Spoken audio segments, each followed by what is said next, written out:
From the moment Cynthia married Johnson, she gave her all, her heart, her time, her money, her dreams.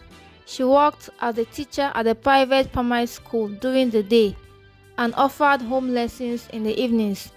It wasn't easy, but she was determined to make their marriage work. Johnson, however, was a different story. He was a tall, charming man in his late 30s with a gift for speaking and dressing well, but not much else. He had no stable job, just jumped from one small hustle to another, always chasing big dreams with no action. Cynthia never complained. She believed in him. When he said he wanted to start a clothing business, she gave him part of her savings. When he failed, she didn't blame him. She encouraged him to try again. But Johnson didn't see her sacrifices. He saw only her worn-out shoes, the small car she drove, the simple clothes she wore to church. He began comparing her to other women who looked flashy and carried designers' handbags, women who didn't return home smelling of chalk and children. One evening, as Cynthia was preparing dinner after a long day of work, Johnson walked in and dropped a bomb. "I think we need a break," he said bluntly. She froze with the pot of soup in her hand. "A break? From what?" "From this.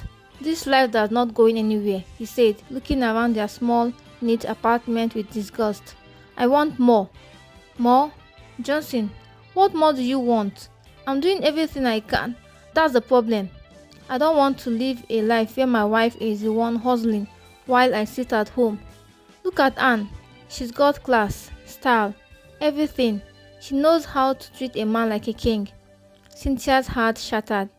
"Anne, you've been seeing her?" He didn't respond. He just picked up his bag and walked out, leaving Cynthia alone with her pot of soup and a pain so deep it felt like her chest would burst. Anne was everything Johnson thought he wanted. She was light-skinned, always dressed in expensive clothes, with her hair and nails that looked like they belonged in magazines. Her Instagram was filled with pictures of resorts, fancy restaurants, and luxury cars. To Johnson, she was living the life. He imagined himself beside her, dining in hotels, driving around in a Benz, looking down at Cynthia and her little Corolla. Anne welcomed him with open arms. She even paid for his haircut and bought him new clothes. Johnson felt like a real man for the first time in years, but the dream didn't last long. Within 3 months, the cracks began to show. The apartment Anne brought him to turned out to be an Airbnb. She was borrowing money left and right, lying to friends, manipulating men online for airtime and transfers. When Johnson asked her how she was making her money, she would laugh and say, "Don't ask questions, baby, just enjoy." But Johnson was getting restless. He had no money. Anne was beginning to get irritated with him, especially when he couldn't contribute anything to her fake lifestyle. She insulted him one night, saying, "I thought you were a sharp guy, so you don't even have small change to fuel the car I rented for us. Rubbish." Humiliated, Johnson left the apartment and went to squat with an old friend in Surulere. His clothes were old again, his hair rough. He tried calling Anne. She had blocked him. Meanwhile, Cynthia was moving on slowly. After Johnson left, she cried for nights. The pain of betrayal almost broke her. But with no one to lean on, she leaned on herself. One evening, a friend at work said, "Cynthia, you make the best jollof rice. Why don't you start selling to people? I can help you post on WhatsApp." That was the beginning of everything. She started small, just 10 packs of food per day. But soon, people started placing bulk orders. She got contracts for office deliveries, then birthday parties, then weddings. Cynthia learned fast. She registered her brand, Sin Delight Catering, and started hiring staff. In less than a year, she had moved into a bigger apartment, bought a better car, and even sponsored her younger sister's education. She glowed. Her skin was brighter, her smile wider. She wore her confidence like perfume, subtle, powerful, and unforgettable. And the best part, she didn't fake anything. Every success came from hard work and resilience. One Saturday morning, Cynthia was attending a business seminar at a hotel in Ikeja when she heard someone call her name. Cynthia! She turned and froze. It was Johnson. He looked tired, thinner, and broken. His once sparkling eyes were now dull. His shirt was faded, his shoe dusty. "Johnson," she said calmly, her voice neutral. He swallowed hard. "You look amazing." "Thank you." He stood awkwardly, his hands in his pocket. "I made a mistake. Leaving you was the worst decision of my life." "Anne, she wasn't what I thought. She used me, lied to me. I lost everything." Cynthia looked at him for a moment, then nodded. "I'm sorry that happened to you." He looked down, then met her eyes again. "I don't expect you to take me back. I want to start again. Maybe we can fix things." She smiled gently. "Johnson, when you left me, you said I wasn't good enough. You chose someone else because she looked richer. But now, you want to return because life showed you who was real." He nodded silently. She sighed. "I don't hate you. I've moved on. You taught me something important, that I was never the problem.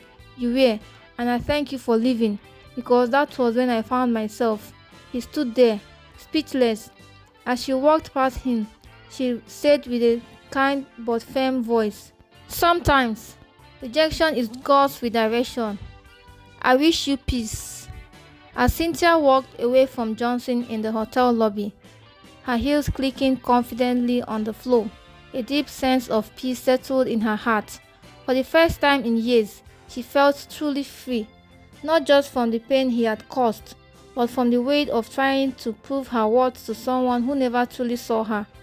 Outside the hotel, she took a deep breath and smiled to herself. A new version of Cynthia had been born, the version who no longer begged to be loved, the version who knew her value, with or without a man. That afternoon, she returned home to her cozy 3-bedroom apartment in Magodo. Her younger sister, Tonya, met her at the door. Tonya had just graduated from the university thanks to Cynthia's financial and emotional support. The girl hugged her big sister tightly. "You look radiant," Tonya said. "Was the seminar good?" Cynthia nodded. "It was. I saw Johnson." Tonya's eyes widened. "What? What did he want?" Cynthia chuckled. "To come back." "And what did you say?" "I told him thank you for setting me free." They both laughed, the sound echoing through the house, filled with warmth and healing. Weeks passed, then months. Cynthia's catering business continued to grow. She opened a physical restaurant in Lekki Phase 1 called Sin Delight Bistro, known for its rich Nigerian dishes and classy ambience. She trained other women to become caterers, especially single mothers and widows, teaching them not only how to cook but how to build a business from scratch. She even started a YouTube channel to share her recipes and story. One day, during a business conference in Abuja, Cynthia was asked to share how she went from being a heartbroken, overworked woman to a successful entrepreneur. She took the microphone, looked around the hall and said, "I was once the woman who begged for love. I gave everything to a man who gave me nothing in return. I thought my life was over when he walked out, but that heartbreak turned into a breakthrough. I discovered that sometimes rejection is God's way of redirecting you to a higher purpose. If someone has left you, lied to you, or overlooked your worth, don't chase them. Chase your healing. Chase your growth. One day, they will see the light you carry, but by then, you won't need their validation anymore. You'll be shining too bright to look back." The audience stood in applause. Some had tears in their eyes, others were smiling with admiration. Cynthia stepped down from the stage with her head held high, her spirits light, and her heart full. Back in Lagos, Johnson now worked as a bus conductor. Life had humbled him. He often saw women like Cynthia, strong, graceful, focused, and wondered how he had missed the treasure he once had. One rainy afternoon, he scrolled through Facebook of a borrowed phone and saw a post. "Join us this Saturday for the grand opening of Sin Delight Bistro 2.0 by Lagos' most inspiring woman entrepreneur, Cynthia Adeyemi. He stared at her glowing face for a long time, then sighed. God bless her, he whispered. I hope she's truly happy. And she was, more than ever, because Cynthia had learned that love wasn't always enough, but self-worth, growth, and God's timing were everything.